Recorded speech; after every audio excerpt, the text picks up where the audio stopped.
HOA Karen. Freaks out when I park in my own driveway. Calls 911 screaming. It's community property. Some neighbors bake cookies. Others call 911 over driveways.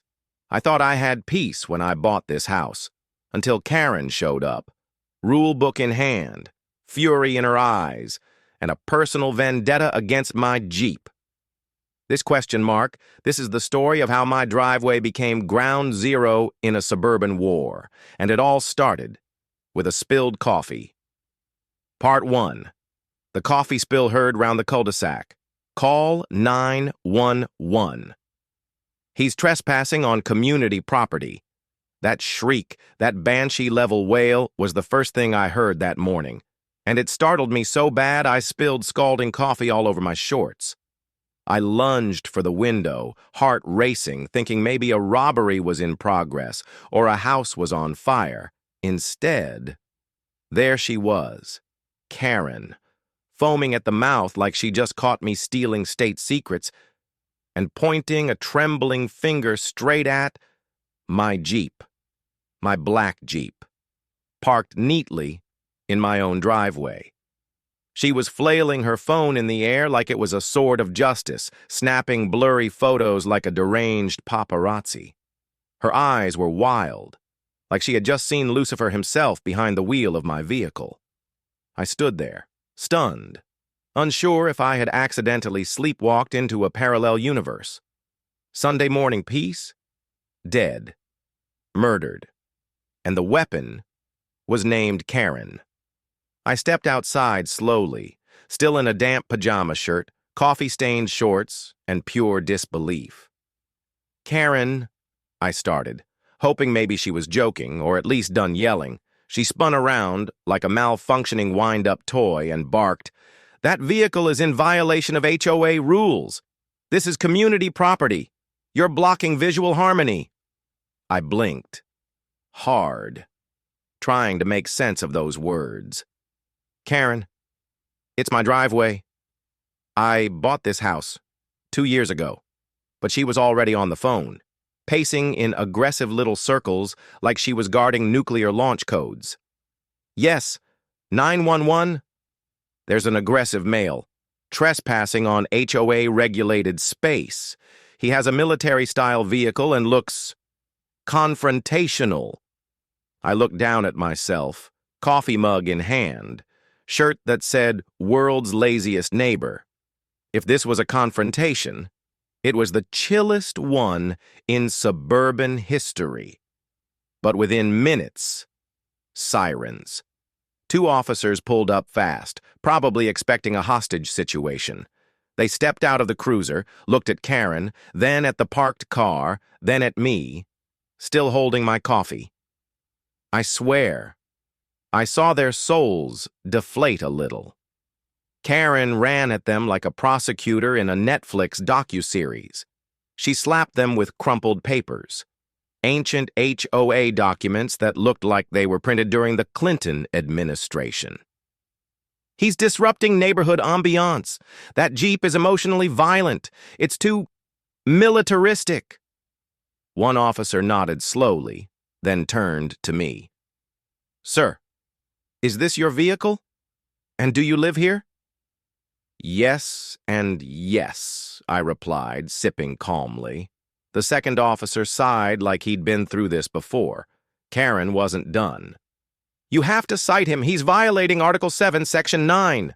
The younger officer raised an eyebrow. "Is there an active HOA in this neighborhood?" Karen flinched. "Well, not currently, but I'm operating under legacy guidelines until we can re-establish the board." The officer replied, "So, there's no board, no active rules. Then, this gentleman can park here." Karen's mouth opened, then quivered, then collapsed into silence. "This is a disgrace to suburban order," she shrieked, stomping off like a child who lost a toy.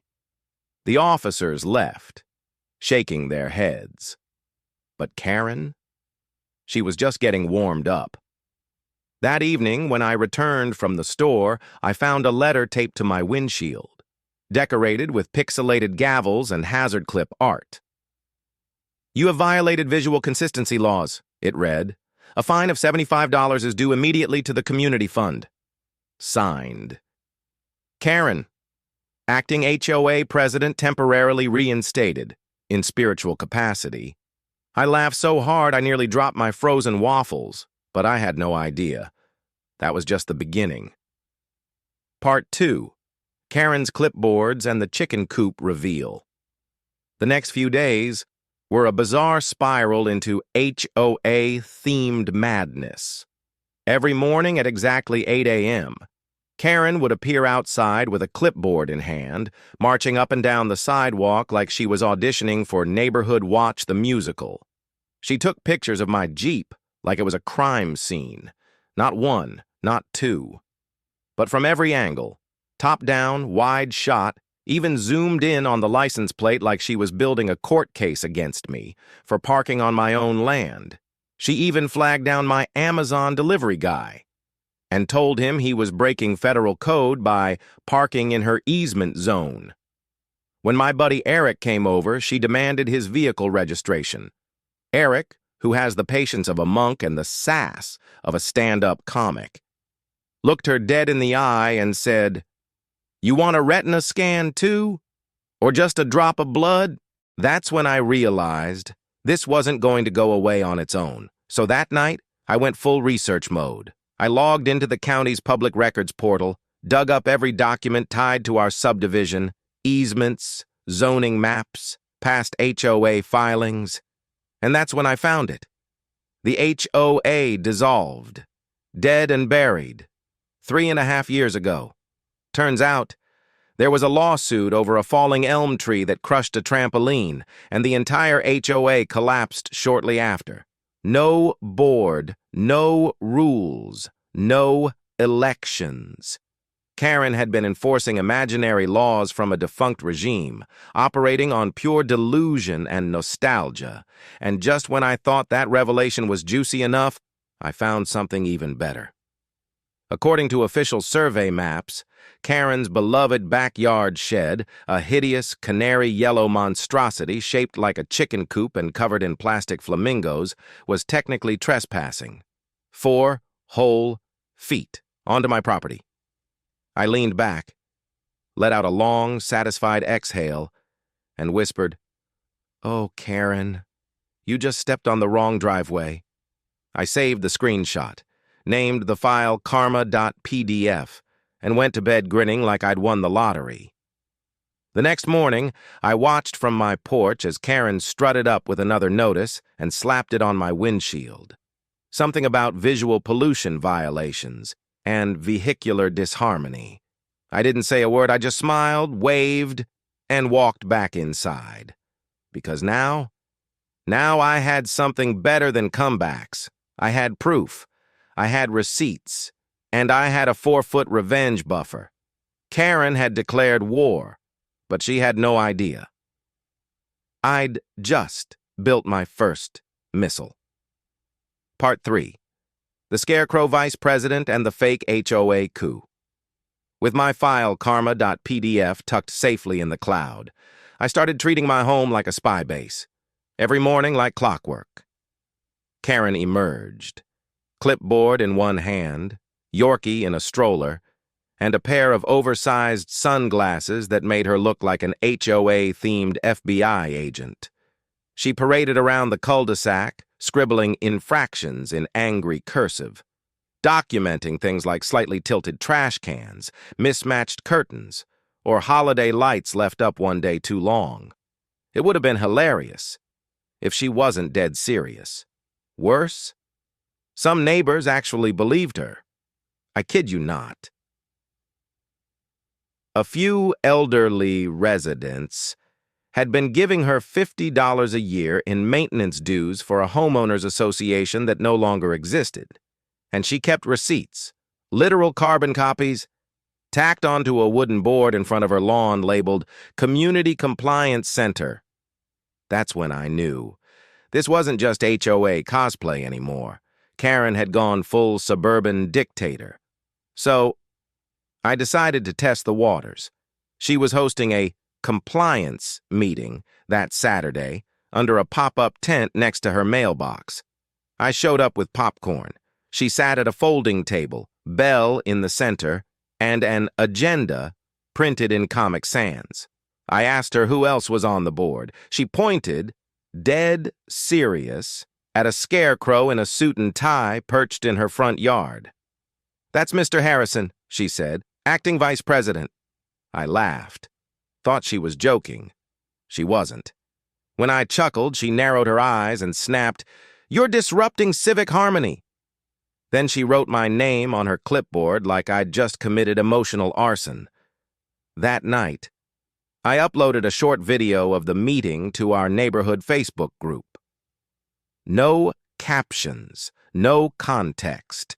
Just Karen in full authority mode, nodding at a scarecrow while declaring, "Violators of lawn symmetry will be dealt with." The video exploded. Within hours, neighbors were commenting things like, "Is this performance art?" And, "Wait, I paid her $100 last year. Do I get a refund?" The scarecrow got nicknamed Scary B. One neighbor even edited the footage into a fake HOA commercial, with dramatic music and everything. By the next morning, Karen's tent was gone. So was the scarecrow. But her rage? Oh, it evolved. She launched a new campaign called Neighborhood Cleanliness Task Force. Population, her, and her Yorkie, who now wore a vest that said security. She went door to door, passing out a 50-page rule book made from chopped-up HOA newsletters, clipped magazines, and, I swear, quotes from Reddit forums. She demanded signatures, initials, compliance confirmations. Most people ignored her, but a few actually signed out of fear. That was my breaking point. I scheduled a visit to the county property office, walked in with a folder, walked out with gold, legal gold. Official documentation that confirmed, once and for all, the HOA was dissolved years ago. No legal authority, no bylaws, no scarecrow vice presidents. And just when I thought it couldn't get better, I double-checked the plot map. Her yellow backyard shed? The one with the flamingos and fake flower boxes? Yup. 4 feet onto my land. I confirmed it with a flashlight, a measuring tape, and sheer spite. She had been trespassing for years, while yelling at me for parking in my own driveway. I laughed until I nearly pulled a muscle. And that night, I got ready to send the first real shot. Part 4, Flamingo Warfare and the Cease and Desist Smackdown. The next morning, Karen struck back. She returned with a vengeance, dressed like a traffic marshal at a fashion disaster, neon yellow safety vest, clipboard of doom, and a new title, scrawled across a bright pink sash, Community Beautification Task Lead. She planted a folding table in her front yard, set up traffic cones, and hung a banner that read, Neighborhood Restoration Initiative, Defending Traditional Aesthetics. Her Yorkie, bless him, had a little sheriff badge on his vest now, barking at anything with a shadow. Karen was done being passive-aggressive. She was now aggressively aggressive. She started handing out yard citations again, but this time, they looked like real government tickets, complete with fake barcodes that, when scanned, just linked to a dead Google Docs page. And then, she crossed the line. She left a citation on my porch titled, Excessive Flamingo Violation. Why? Because I had put up 6 plastic pink flamingos on my lawn. Apparently, in Karen's fantasy rulebook, 5 was the maximum. So naturally, I tripled the number. I bought inflatable ones, solar-powered ones, a giant one with wings that flapped in the wind. I positioned them all facing her house, like a glorious pink battalion preparing for war. Then, I added a giant wooden sign beside my Jeep that read, Private driveway, not for Karen's guests. She lost it. stormed outside screaming that the flamingos were threatening local wildlife ecosystems and that my Jeep violated visual pollution statutes. Meanwhile, I calmly watered my roses. A few neighbors came outside just to watch the show, sipping coffee like it was HBO. But Karen wasn't done. She claimed my motion sensor security lights were giving her anxiety attacks. She insisted that the reflection off my Jeep created a weaponized glare field that endangered her Yorkie's vision. Then, she filed a noise complaint about my wind chimes. That's when I said, enough. It was time to drop the hammer. That weekend, I hosted a backyard cookout, but not just any cookout, a Truth Bomb BBQ. I printed out flyers titled, Community Truth Night, Free Brisket. Real facts, neighbors came in droves, some curious, some skeptical, most just hungry. As the sun set, I rolled out a projector screen pinned to my back fence, and then I dropped the receipts. Slide 1, Official Property Survey. Slide 2, HOA Dissolution Letter. Slide 3, a screenshot of Karen's scarecrow board meeting, complete with her declaring floral punishments. Laughter echoed through the yard. People were wiping tears from their eyes. One guy nearly choked on a rib. And then, the kicker. I played a secret recording of Karen bragging to a neighbor. Most people are too dumb to check the HOA rules. I just make them up. The mood shifted from comedy to fury. That night, something changed. The neighborhood snapped out of her spell. Mr. Donnelly down the street put up a massive banner, My lawn, my rules. Mrs. Chan, who Karen had bullied into repainting her shutters twice in 1 month, left a flamingo on her porch with a sign, Viva la Revolution. Karen's empire, crumbling. But she wasn't going down quietly. Part 5, Trash Bin Tactics and Flamingo Front Lines. Karen's HOA fantasy was collapsing, but instead of retreating, she doubled down. Hard. She launched a full psychological offensive.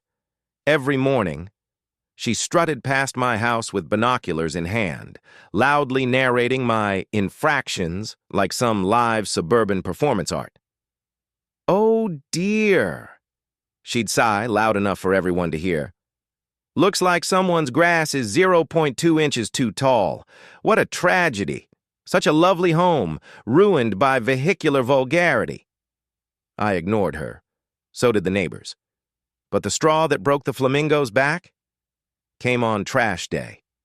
I rolled my bin to the curb, like always, perfectly aligned with my driveway.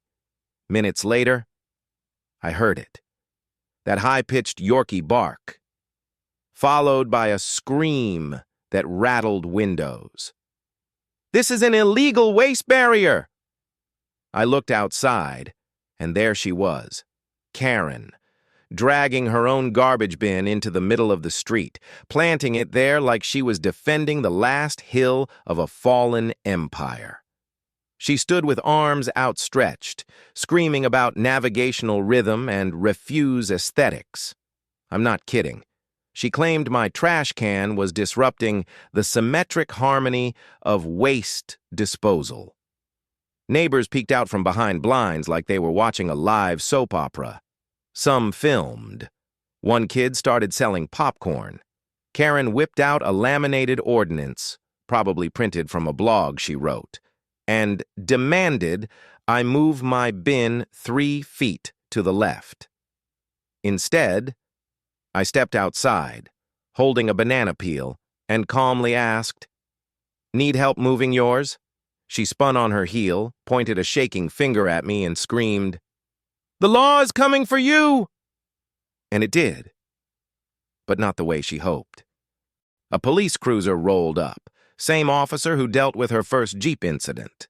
He got out, took one look, and sighed like he regretted every career decision that brought him here. Karen immediately launched into her speech. "He's weaponizing his waste, creating a trip hazard. I demand an investigation." The officer blinked twice, and asked the same two questions. Is this your property? Yes. Is the bin on your curb? Yes. He turned to Karen and said, This is a civil matter, Dessen. Not a police issue. That didn't go over well. Karen clenched her fists like she was about to Hulk out. He's running a rogue waste operation. You're all complicit. The officer calmly handed her a citation for disturbing the peace and obstructing public access. Boom. Word spread fast. The neighborhood Facebook group lit up with memes. Someone posted a Ring camera still of Karen mid-rant, both bins in hand, captioned, Bin Laden strikes again. Over 100 likes in an hour. Karen? She retaliated with homemade yard signs. I stand for structure. Chaos starts with your can. Trash isn't just what's in the bin. She even taped one to her Yorkie stroller that said, Patrolling for purity. And me? I added another flamingo. This one held a mini protest sign that read, Freedom Bin. But then came the moment everything shifted. A sheriff arrived. Not about bins this time. About impersonating HOA authority and community harassment. Multiple neighbors had filed formal complaints. The sheriff didn't waste time. He handed Karen a packet of legal documents and said, with all the authority in the world, you need to stop. Karen, in response, tried to hand him a crayon-colored clipboard application to make him a community officer. He stared at it for a long moment, then repeated, you need to stop. That phrase became a neighborhood legend. Karen didn't patrol that night, didn't post any flyers, didn't scream once. Instead, she stayed inside, lights off, curtains drawn. But I knew better. This wasn't surrender. This was her retreat phase. And if there's one thing you should know about storms named Karen, they always come back with thunder. Part 6. The shed war, the drone banner, and Karen's final meltdown for a full week. Karen was silent. No yelling, no patrols, no fake citations, just drawn blinds, and an eerie, simmering quiet. But silence, in Karen language, doesn't mean peace. It means she's plotting. And sure enough, one morning, it began again. I stepped outside and froze. Karen's front yard had transformed into a suburban protest zone. A banner stretched between two tiny flagpoles read, Save the Shed. Protect Karen's legacy. The yellow monstrosity in her backyard, her beloved flamingo-covered shed, was now taped off with caution tape and guarded like it was Fort Knox. There was even a beach chair set up beside it. And Karen sat there every afternoon, arms crossed, Yorkie in her lap, glaring at anyone who walked by like they were the enemy. She handed out flyers, too, slogans like, Shed Lives Matter, No Trespassing on Community Spirit, He's Trying to Erase Me. Only 3 people showed up to her protest. Her dog, a confused jogger, and one guy who thought it was a garage sale. But Karen was still fired up. That evening, she marched to the edge of her property, shaking a manila envelope in my direction. I am collecting evidence, she declared, for a formal citizen tribunal. You will answer for your driveway tyranny. I nodded politely and replied, Maybe invest in a tape measure first? Her face turned so red, I half expected steam to shoot out of her ears. But this time, the neighborhood didn't flinch. They laughed, and that burned Karen more than any court loss ever could. The next morning, the lawn was quiet again. No signs, no patrols, no Yorkie in uniform. And then, it happened. A for sale sign appeared in her yard. I blinked. Was I dreaming? Karen, the self-appointed queen of cul-de-sac control, was leaving? I walked past her house that afternoon and saw her through the window, boxing up laminated flyers and plastic gnomes. She looked furious, like she'd been exiled by peasants with flamingos and memes. Word spread fast, and the neighborhood group chat exploded. Apparently, she had demanded that any potential buyers agree to a neighborhood conduct code she wrote herself. The real estate agent reportedly told her, "Yeah, that's not enforceable." So, she threatened to sell the house herself.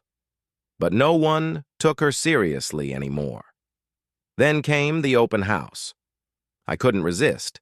I cleaned my Jeep until it gleamed like obsidian, parked it perfectly in my driveway, facing her front door. I propped up my sign again. Private driveway.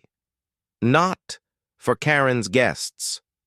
And of course, I repositioned my flock of flamingos into a perfect semicircle, all facing her house, like plastic witnesses to suburban justice.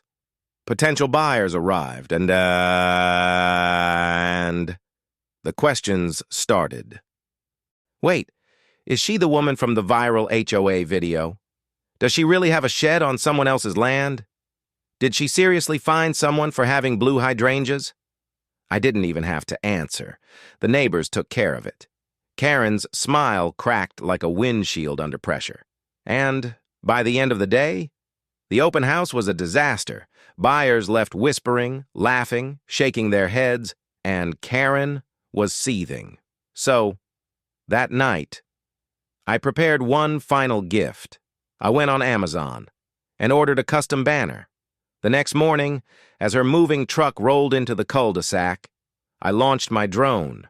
It looped over her house, once, then hovered in place, trailing a bright white banner with bold black letters.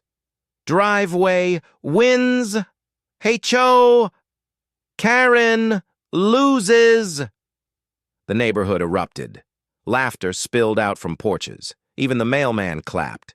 Karen? She froze, one hand gripping a flower pot, the other holding her Yorkie's leash. She stared at the drone like it had betrayed her personally. Then, without a word, she climbed into the moving van, slammed the door, and didn't come back out. She let the movers finish alone. It was poetic. But just when I thought the saga was over, the truck rolled to the end of the block, paused at the stop sign, and then, like a final jump scare, her window rolled down, her face popped out, and she screamed, "This neighborhood is toxic! You'll all see!" Her voice echoed down the street, like the dying gasp of a failed empire. The truck rumbled away, her cry still hanging in the air. And just then, a pink flamingo feather floated down from one of my trees. Software slow, like the universe itself, was throwing confetti. Part 7. Flamingo Freedom and the Legend of Karen. The day Karen left, something shifted in the air. No more shrieking at squirrels, no more clipboards lurking at dawn, no more laminated threats duct-taped to mailboxes. For the first time since I moved in, the cul-de-sac exhaled. People came out of their houses just to feel it, the silence, the peace, the sheer joy of existing without being measured for visual consistency. And then, we celebrated. I hosted a brunch, a full-blown Karen is gone victory brunch, right on my driveway. We had pancakes, mimosas, lawn chairs, stories. Oh, the stories. Mr. Donnelly talked about how Karen once tried to file a complaint because his Halloween ghost decoration swayed too aggressively. Mrs. Chong laughed so hard she cried, retelling the time Karen measured her hanging plant with a ruler and told her it violated shade symmetry. We laughed until our stomachs hurt, and then laughed some more.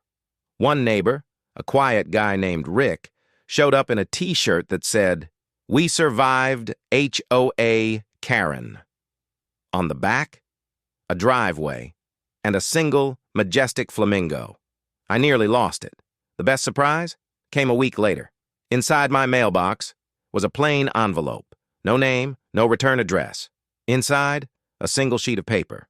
An official county letter confirming that Karen's shed encroachment had been legally documented and resolved. Apparently, she'd been forced to pay a fine and sign a document admitting the violation before her sale could go through. I didn't even know the process had finished. It felt like the universe itself had slammed a final rubber stamp on the saga. But it gets better. The house didn't sell right away. Word had spread far and wide. Nobody wanted to buy a home with that kind of HOA drama history. Eventually, the price dropped. And according to neighborhood rumor, it was picked up by a retired couple from Florida who loved flamingos. They even asked the real estate agent if they could keep mine up year-round. I didn't confirm it, but I really hope it's true. By the time summer rolled in, everything had changed. Kids played without being interrogated. Neighbors swapped garden tips without fear of rule books. And my Jeep, parked, shining, unbothered, just there. Sometimes I sit on the porch with my coffee, watch the sunlight dance off that hood, and just smile. It's wild, isn't it? How one person, a cow, with enough delusion and clip art, can stir up so much chaos over a driveway. But in the end, Karen taught us something. She taught us to push back, to question the rules, to laugh in the face of laminated nonsense. She reminded us that bullies don't always win, especially when you have flamingos on your side. And as for Karen, wherever she is now, I hope she finally found a neighborhood that appreciates her intense energy. Maybe she's running a real HOA. Maybe she's yelling at trash cans in a new zip code, but one thing is certain. Her legend lives on. And my driveway, it stands tall, unmoved, unbothered, and permanently off limits to HOA tyranny. Long live the flamingos, long live the chill, and long live the ridiculous, beautiful rebellion. That started with one black Jeep and ended in suburban history. Epilogue, one flamingo at a time. They say every neighborhood has its legend. Some have haunted houses, others have local heroes. Ours? We had Karen, a woman with more clipboards than compassion, more bylaws than boundaries, and a gift for turning lawn decor into full-blown federal cases. But here's the thing. For all the yelling, all the drama, all the laminated nonsense, she brought us together. We didn't plan it. We didn't vote on it. But somewhere between the trash bin battles and flamingo warfare, we became a community. Not just because we shared a zip code, but because we stood our ground. We laughed instead of hiding.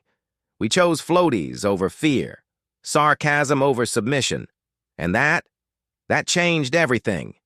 Now, when you walk down our block, you won't find HOA signs or QR codes taped to fences. You'll find pink flamingos, dozens of them, some real, some inflatable, some dressed as little lifeguards.